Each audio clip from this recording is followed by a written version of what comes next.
오늘 우리 교회 공동체에 주시는 하나님의 말씀은 마태복음 25장 14절부터 23절까지의 본문입니다. 거룩하신 하나님의 말씀입니다. 또 하늘나라는 이런 사정과 같다. 어떤 사람이 여행을 떠나면서 자기 종들을 불러서 자기의 재산을 그들에게 맡겼다. 그는 각 사람의 능력을 따라 한 사람에게는 5달란트를 주고 또 한 사람에게는 2달란트를 주고 또 다른 한 사람에게는 1달란트를 주고 떠났다. 5달란트를 받은 사람은 곧 가서 그것으로 장사를 하여 5달란트를 더 벌었다. 2달란트를 받은 사람도 그와 같이 하여 2달란트를 더 벌었다. 그러나 1달란트 받은 사람은 가서 땅을 파고 주인의 돈을 숨겼다. 오랜 뒤에 그 종들의 주인이 돌아와서 그들과 세물하게 되었다. 5달란트를 받은 사람은 5달란트를 더 가지고 와서 말하기를, 주인님, 주인께서 5달란트를 내게 맡기셨는데 보십시오, 5달란트를 더 벌었습니다 하였다. 그의 주인이 그에게 말하였다. 잘했다. 착하고 신실한 종아. 네가 적은 일에 신실하였으니 이제 내가 많은 일을 네게 맡기겠다. 와서 주인과 함께 기쁨을 누려라. 2달란트를 받은 사람도 다가와서, 주인님, 주인님께서 2달란트를 내게 맡기셨는데 보십시오, 2달란트를 더 벌었습니다 하고 말하였다. 그의 주인이 그에게 말하였다. 잘했다. 착하고 신실한 종아. 내가 적은 일에 신실하였으니 이제 내가 많은 일을 네게 맡기겠다. 와서 주인과 함께 기쁨을 누려라. 아멘. 결산의 시간입니다. 올해가 4일 남았고 그리고 이제 곧 열릴 새해로 넘어가는데 이때가 결산하고 그리고 세물해야 될 시간이지요. 우리 교회 모든 사역은 교구 사역, 위원회 사역, 그리고 말씀삼 성경대학 사역, 이 세 가지에 몽땅 다 들어 있습니다. 이 세 가지 사역에서 수고 많이들 하셨습니다. 시무 장로님들을 비롯해서 권사님, 안수 집사님, 또 서리 집사님들, 또 모든 성도님들, 청년, 어린아이에 이르기까지, 또 어르신들, 올 한 해도 교회 공동체와 또 저와 목회자들, 또 성도들을 위해서 중보의 기도를 올리셨습니다. 감사를 드립니다. 오늘 저는 마태복음 24장, 25장 두 장의 그 흐름 가운데서 25장 13절부터 24절까지의 본문을 여러분과 함께 나누겠습니다. 마태복음 24장, 25장 두 장은 마지막에 일어날 일들인데 사실은 굉장히 많이 심판 그리고 재앙이 거기에 담겨져 있습니다. 그러니까 마지막에 결산할 때 칭찬받는 사람도 있지만 그렇지 못한 사람도 있다 하는 그런 내용이 거기에 쭉 나옵니다. 그런데 그 두 장의 내용 가운데 보석처럼 찬란한 그런 부분을 제가 설교 본문으로 선택했습니다. 성도 여러분들께서는 오늘 설교를 들으시고 집에 가셔서 또는 적절한 시간이 날 때 24장, 25장을 한번 찬찬히 읽으시면서 거기에 있는 말씀도 깊이 나와 연관시켜 보시기를 바랍니다. 오늘 여기 성경 본문에는 어떤 주인이 여행을 떠나면서 3명의 종들에게 재산을 맡기고 떠납니다. 첫 번째 종에게는 5달란트, 두 번째 종에게는 2달란트, 그리고 마지막 종에게는 1달란트를 맡깁니다. 먼저는 이 달란트라는 금액이 굉장히 큰 금액이라는 것을 우리가 한번 잠깐 기억할 필요가 있습니다. 구약 신약 시대에 무게의 단위인데요. 근데 1달란트는 대략 35kg 정도가 됩니다. 오늘 여기 성경 본문에 주인이 맡긴 달란트가 은 달란트인지 금 달란트인지 그까지는 적시되어 있지 않습니다. 근데 은으로만 따져도 5달란트면 8억 5천만 원. 그러니까 현재의 국제 금시세, 음시세로 하면 5달란트가 8억 5천이고 2달란트면 3억 4천이지요. 굉장히 큰 돈이죠. 그리고 만일에 금으로 환산한다면 아마도 이 본문은 금 달란트로 해석하는 게 더 적절합니다. 가장 대표적인 또 가장 최상의 그 달란트 계산이니까요. 그러면 5달란트로 하면 현재 금시세로는 370억이나 됩니다. 2달란트면 148억이고. 제가 달란트가 얼마나 큰 금액인지 말씀을 드렸는데, 그런데 오늘 이 비유의 말씀을 잘 이해하려면 5달란트, 2달란트, 1달란트가 금액의 차이, 그게 중요한 게 아니다. 이거를 먼저 꼭 생각을 하셔야 됩니다. 누가복음에 보면 같은 달란트의 비유가 나옵니다. 근데 거기에서는 10명의 종들에게 한 문화씩, 이것도 그 돈의 단위인데 10명의 종들에게 한 문화씩을 나누어 주었습니다. 그러니까 두 본문을 같이 종합적으로 가만히 묵상해 보면 객관적인 금액의 차이, 이것이 핵심이 아니다 하는 거죠. 그리고 오늘 마태복음 25장에서도 주인이 5달란트를 맡은 종이 주인이 나중에 돌아왔을 때 2배로 5달란트를 더 벌어서 보고하지요. 2달란트 맡은 종은 2달란트를 더 벌어서 보고합니다. 그러면 주인의 재산이 늘어난 걸로 보면 능력이 많은 5달란트 맡은 종한테 훨씬 더 많은 칭찬을 해주고 2달란트 맡은 종도 잘했으니까 칭찬을 해주긴 하지만 5달란트 맡은 종하고는 좀 달라야 될 거 아니겠어요? 그런데 오늘 이 본문에서 아주 중요한 점이 주인이 돌아와서 이 두 종에게 정확하게 똑같은 칭찬을 해준다. 이 점이 아주 중요합니다. 잘했다. 착하고 신실한 종아. 네가 적은 일에 신실하였으니 내가 이제 많은 것을 네게 맡기겠다. 와서 주인과 함께 기쁨을 누려라. 주인은 여행을 떠나면서 각기 그 종들의 능력에 따라 또는 각기 상황에 따라서 재산을 맡기고 그리고 그 재산을 어떻게 늘렸든지 최선을 다한 종들에게 똑같은 축복을 주는 거지요. 성도 여러분들이요, 어떠십니까? 올 한 해 쭉 걸어와서 이제 4일을 남겨두고 있는데 올 연초에 주님께서 여러분에게 무슨 말씀을 하셨습니까? 또는 여러분이 하나님께 기도드리면서 하나님, 올해 1년 이렇게 살겠습니다. 어떤 기도를 드리셨습니까? 하나님께서 여러분에게 맡기신 달란트 또는 교회와 가정과 사회 직종 직장에서 여러분이 맡은 일에 여러분이 한 해 동안 결산의 시간인 지금 주님 앞에서 결산을 해본다면 여러분은 어떤 성적표를 받으시겠습니까? 제가 성적표라는 표현을 썼는데요. 요즘은 초등학교에서 옛날 방식하고는 다른 방식을 쓰는데 옛날에 국민학교라고 불리던 시절 그때 성적 평가 방법 기억하십니까? 수, 우, 미, 양, 가.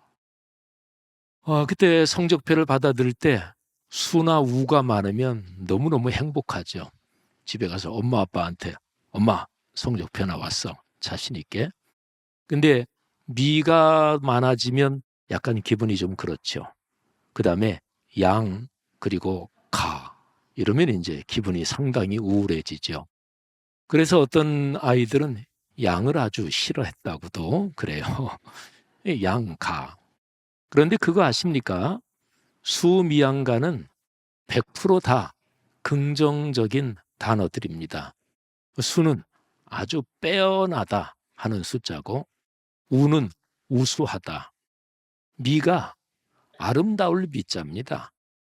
그리고 양, 양호하다. 그리고 가는 가능하다. 이런 뜻입니다. 제가 이게 어디에서 유래됐나 이렇게 쭉 여러 가지를 찾아보니까 뭐 일제시대 때에서 유래됐다 이런 얘기도 있긴 하던데 근데 그게 가능성이 별로 없더라고요. 그러니까 아무튼요. 우리나라 교육제도에서 옛날 방식 뭐 이거를 서열로 하니까 그게 좀 문제점도 있긴 하지만 근데 이 5가지 표현 자체는 참 교육적으로 대단한 것입니다. 맨 마지막 가도 가능성이 있어. 다시 하면 돼. 저는 하나님께서 오늘 송년 주일 마지막 주일 예배를 드리는 우리 교회 모든 성도들을 다시 한번 격려하신다고 믿습니다. 하나님이 여러분을 축복하시고 올해 1년 본인이 하나님 앞에서 결산을 한다고 생각할 때 좀 죄송하고 부끄러운 사람도 우리 주님께서는 말씀하십니다. 괜찮아. 앞으로 더 잘할 수 있을 거야. 내가 너와 함께 할 거야. 성도 여러분들이요. 결산의 시간 그리고 곧 우리에게 열릴 새해로 넘어가는 이 아름답고 중요한 시간에 격려하시는 하나님의 음성이 여러분에게 넉넉하게 들리기를 그리고 주께서 해주시는 그 말씀을 믿음으로 받아들이시기를 주님의 이름으로 축원합니다. 오늘 여기 주인이 두 종에게 똑같이 칭찬했다 그랬죠. 잘했다. 착하고 신실한 종아. 내가 적은 일에 신실하였으니 이제 내가 많은 일을 네게 맡기겠다. 와서 주인과 함께 기쁨을 누려라. 주인이 칭찬해주는 이 문장에서 제가 오늘 설교 제목을 정했습니다. 제가 신학교 공부할 때 한참 옛날이죠. 그때에 설교학이라는 과목을 다 배웁니다. 근데 설교학을 가르치셨던 박승은 교수님, 교수하시다가 나중에 대학로에 있는 동숭장로교회 담임 목회를 하시고 그리고 이제 성공적으로 은퇴하시고 그리고 장수하시다가 세상을 떠나셨어요. 키가 180이 훨씬 넘는 아주 훤출하신 분이고 아주 신사하십니다. 근데 그때 설교학을 배울 때 그 박승은 교수님이 설교 제목은 성경 본문에서 잡는 게 그중 제일 좋다. 이거를 제가 늘 기억하고 있습니다. 제가 설교 제목을 잡을 때 100% 그날 설교 본문에서 잡지는 않습니다. 근데 설교 본문에서 잡을 때가 꽤 많죠. 오늘 설교 제목이 그렇습니다. 잘했다. 기쁨을 누려라. 이게 설교 제목입니다. 그러니까 오늘 성경 본문에서 주인이 종들에게 그러니까 우리 주님께서 여기에 계시는 여러분에게 하시는 말씀이에요. 잘했어. 기쁨을 누리자. 이렇게 말씀하고 계시는 거예요. 사랑하시는 여러분, 사람은 살아오면서 잘하는 일도 있고 못하는 일도 물론 있습니다. 뭐 누구라도 예외는 아닙니다.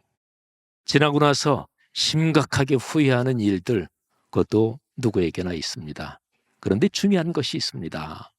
내가 지나온 일, 지나온 시간에서 한 일에 대해서 내가 잘 살피고 내가 잘못했으면 인정을 하고 돌이키는 것, 이게 앞길을 축복으로 여는 아주 중요한 점입니다. 온고의 지신이란 말도 그런 거죠. 이게 없으면 그러면 내 삶은 점점 더 어지러워지고 혼란해질 것입니다. 저는 오늘 설교를 준비하면서 성냥팔이 소녀 그 얘기를 잠깐 떠올렸습니다. 성냥팔이 소녀 잘 아시죠? 한스 크리스티안 안데르센이 지은 뭐 한참 옛날 분이죠. 동화입니다. 근데 이거를 동화라고 하는데 아주 비참한 얘기입니다. 그리고 굉장히 잔인한 그런 상황이에요.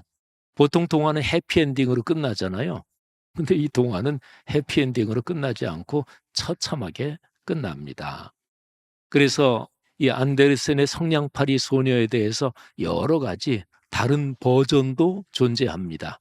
이거를 뒤에 이야기를 붙여서 해피엔딩으로 만들고 그래도 그중 좀 행복하게 만들고 이런 버전들이 여러 가지가 있어요.